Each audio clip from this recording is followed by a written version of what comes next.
നമസ്കാരം, മലയാളി വാർത്തയിലേക്ക് സ്വാഗതം. ശബരിമല സ്വർണ്ണപ്പാളി വിഷയത്തിൽ Devaswom board Pathanamthitta deputy commissioner ഓഫീസിലേക്ക് യൂത്ത് കോൺഗ്രസ് മാർച്ച് നടത്തിയത് അത് വലിയ രീതിയിലുള്ള സംഘർഷത്തിൽ കലാശിച്ചതൊക്കെ കഴിഞ്ഞ ദിവസങ്ങളിൽ നമ്മൾ കണ്ടതാണ്.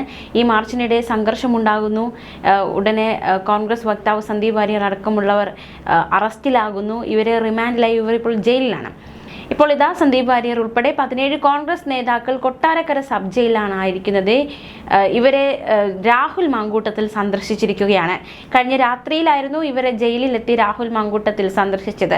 സന്ദീപ് വാര്യർക്ക് പുറമെ യൂത്ത് കോൺഗ്രസ് ജില്ലാ പ്രസിഡന്റ് വിജയ് ഇന്ദുചൂടൻ, സംസ്ഥാന സെക്രട്ടറിമാരായ സാം ജി ഇടമുറി, അനീഷ് വേങ്ങവിള, നഹാസ് പത്തനംതിട്ട ഉൾപ്പെടെ 14 യുവാക്കളും 3 വനിതാ പ്രവർത്തകരുമാണ് ജയിലിലുള്ളത്. എന്തായാലും ഇവരുടെ ജാമ്യാപേക്ഷ കോടതി പരിഗണിക്കും. ജയിലിലായ പ്രവർത്തകരെ കാണാൻ എത്തിയതായിരുന്നു രാഹുൽ മാങ്കൂട്ടത്തിൽ MLA. രാഹുലിനെ ജയിലിന് പുറത്ത് വലിയ രീതിയിലുള്ള സ്വീകരണമാണ് ഒരുക്കിയിരുന്നത്. ജയിലിന് പുറത്ത് നേതാക്കൾ രാഹുൽ മാങ്കൂട്ടത്തിനെ ഷോൾ അണിയിച്ചാണ് സ്വീകരിച്ചത്. യൂത്ത് കോൺഗ്രസ് ജില്ലാ പ്രസിഡന്റ് റിയാസ് ചിത്ര, സംസ്ഥാന സെക്രട്ടറി അജു ജോർജ്, KSU ജില്ലാ പ്രസിഡന്റ് അൻവർ സുൽഫിക്കർ എന്നിവരും രാഹുലിനൊപ്പം ഉണ്ടായിരുന്നു. അതേസമയം മുഖ്യമന്ത്രിക്കെതിരെ രാഹുൽ മാങ്കൂട്ടത്തിൽ വിമർശനങ്ങൾ നടത്തിയിരിക്കുകയാണ്. ശബരിമല സ്വർണ്ണപ്പാളി വിഷയത്തിൽ ആഭ്യന്തര വകുപ്പിന്റെ അന്വേഷണങ്ങളെ കോടതി അവിശ്വസിച്ച സാഹചര്യത്തിൽ ആഭ്യന്തരമന്ത്രി സ്ഥാനത്ത് തുടരാൻ മുഖ്യമന്ത്രിക്ക് അവകാശമില്ലെന്ന് രാഹുൽ മാങ്കൂട്ടത്തിൽ പറഞ്ഞു. സ്വർണം മറിച്ച് വിറ്റുവെന്ന് കോടതി തന്നെ പറയുമ്പോൾ അത് ഗൗരവതരമാണ്. ദിവ്യന്മാരെയും പൊതു അവതാരങ്ങളെയും കൊണ്ടുവന്ന് വിഷയം തേച്ചു മാച്ച് കളയാമെന്ന് സർക്കാർ കരുതേണ്ട എന്നും രാഹുൽ മാങ്കൂട്ടത്തിൽ പറയുകയുണ്ടായി. മാത്രമല്ല, നേരത്തെയും സ്വർണ്ണപ്പാളി വിഷയവുമായി ബന്ധപ്പെട്ട് രാഹുൽ മാങ്കൂട്ടത്തിൽ ഫേസ്ബുക്കിൽ ഒരു പോസ്റ്റ് പങ്കുവച്ചിരുന്നു. ആ പോസ്റ്റിലേക്ക് നമുക്ക് ഒരിക്കൽ കൂടി പോകാം.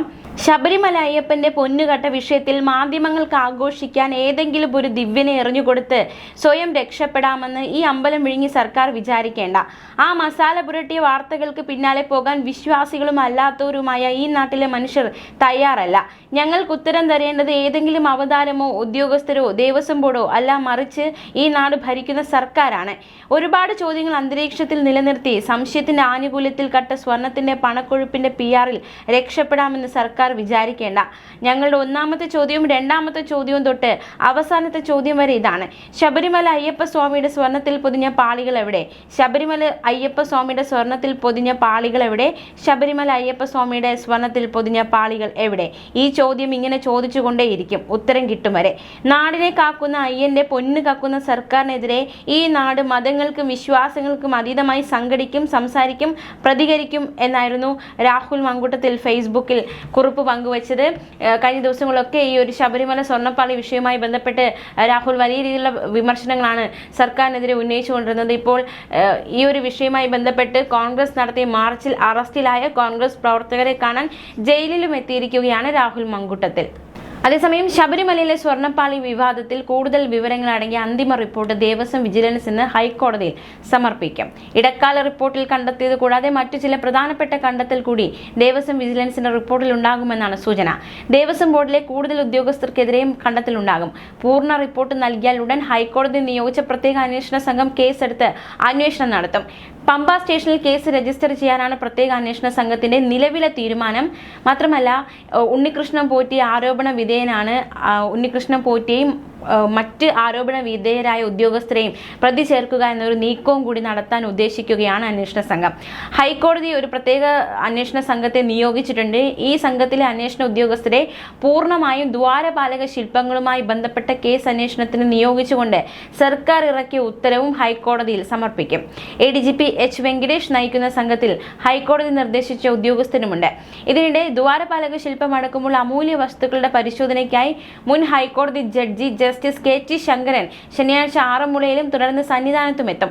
അന്തിമ റിപ്പോർട്ട് സമർപ്പിക്കുന്നതിന്റെ ഭാഗമായി ഉണ്ണികൃഷ്ണൻ പോറ്റിയുടെ ആവശ്യപ്രകാരം ദ്വാരപാലക ശില്പങ്ങളിൽ അടക്കം സ്വർണം പൂശി നൽകിയ ചെന്നൈയിലെ സ്മാർട്ട് ക്രിയേഷൻസ് CEO പങ്കജ് ഭണ്ഡാരിയെ തിരുവനന്തപുരത്തേക്ക് വിളിച്ചു വരുത്തി വിശദമായ മൊഴി രേഖപ്പെടുത്തി നിർണായകമായ നീക്കം അന്വേഷണ സംഘം നടത്തിയിരുന്നു.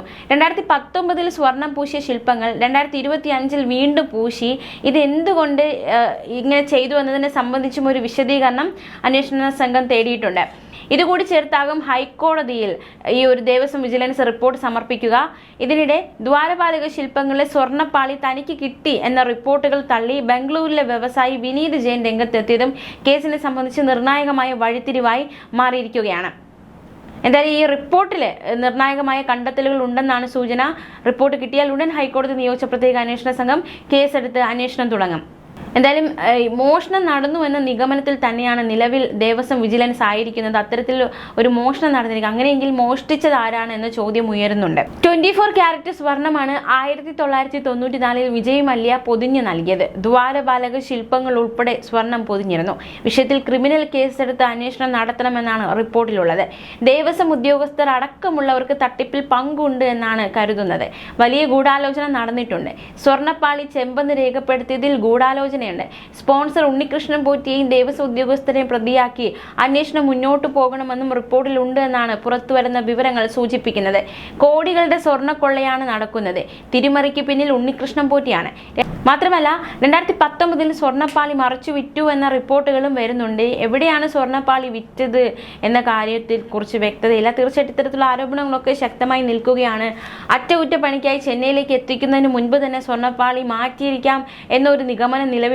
എന്താണ് സംഭവിച്ചത് സ്വർണ്ണപ്പാളിക്ക് എന്ന ചോദ്യം ഇപ്പോഴും അന്തരീക്ഷത്തിൽ അലയടിക്കുകയാണ്. ചെമ്പുപാളിയാണ് ചെന്നൈയിൽ സ്വർണം പൂശാൻ എത്തിച്ചതെന്ന് smart creation CEO Pankaj Bhandari മൊഴി നൽകിയിട്ടുണ്ട്. സ്വർണം പൊതിഞ്ഞവ ആയിരുന്നില്ലെന്നും കാലപ്പഴക്കം ഉണ്ടായിരുന്നില്ലെന്നുമാണ് മൊഴി. ഇതും കേസിൽ നിർണായകമാണ്. അതേസമയം കഴിഞ്ഞ ദിവസങ്ങളിലൊക്കെ ശബരിമല ദ്വാരപാലക ശില്പവുമായി ബന്ധപ്പെട്ട് മുഖ്യമന്ത്രി നിർണായക പ്രതികരണം നടത്തിയിരുന്നു. കുറ്റവാളികളെ ഒരു കാലത്തും സർക്കാർ സംരക്ഷിച്ചിട്ടില്ല.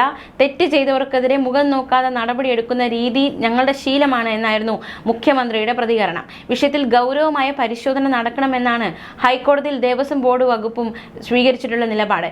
ഒരു കുറ്റവാളികളെയും സംരക്ഷിക്കാൻ നിന്നിട്ടില്ല. ആര് തെറ്റ് ചെയ്താലും മുഖം നോക്കാതെ നടപടിയെടുക്കുന്ന രീതിയും ശീലവുമാണ്. ഹൈക്കോടതി നിയോഗിച്ചിട്ടുള്ള പ്രത്യേക അന്വേഷണ സംഘം അന്വേഷണം തുടങ്ങിക്കഴിഞ്ഞു. പ്രതിപക്ഷത്തിന്റെ ആവശ്യം ഇവിടെ പറയുന്നില്ല. അന്വേഷണം CBI നടത്തണമെന്നാണ് പ്രതിപക്ഷം പറയുന്നത്. അതിന് പിന്നിലും രാഷ്ട്രീയമുണ്ട്. അന്വേഷണം കുറ്റമറ്റ രീതിയിൽ നടക്കും. കുറ്റവാളി രക്ഷപ്പെടില്ല. ഒന്നും പറയാനില്ലാത്തതിനാലാണ് സഭയിൽ ഇങ്ങനെയൊക്കെ കാണിക്കുന്നത്.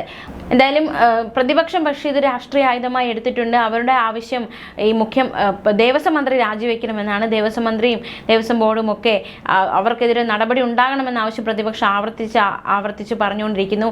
മാത്രമല്ല നിയമസഭയിലും അടക്കം ഈ ഒരു വിഷയം വലിയ രീതിയിലാണ് ആളിക്കത്തിയത്. കഴിഞ്ഞ ദിവസങ്ങളിൽ തുടർച്ചയായ 4 ദിവസമാണ് ഈ വിഷയത്തിന്മേൽ പിരിയേണ്ടി വന്നത്. മാത്രമല്ല നടുത്തളത്തിലിറങ്ങി പ്രതിഷേധം, പ്രതിപക്ഷം ബാനർ ഉയർത്തി പ്രതിഷേധം, അങ്ങനെ നാടകീയമായ രംഗങ്ങൾക്കൊക്കെ സാക്ഷിയാകേണ്ടി വന്നു. തീർച്ചയായിട്ടും ഈ ഒരു സ്വർണ്ണപ്പാളി വിഷയം വീണ്ടും ഇങ്ങനെ ആളിക്കത്തുകയാണ്. ഈ ഒരു വിഷയത്തിൽ എന്താണ് ഇനി തുടർ നടപടികൾ എന്നതൊക്കെ കാത്തിരുന്ന് കാണേണ്ട കാര്യം തന്നെയാണ്. ന്യൂസ് ഡെസ്ക് മലയാളി വാർത്ത.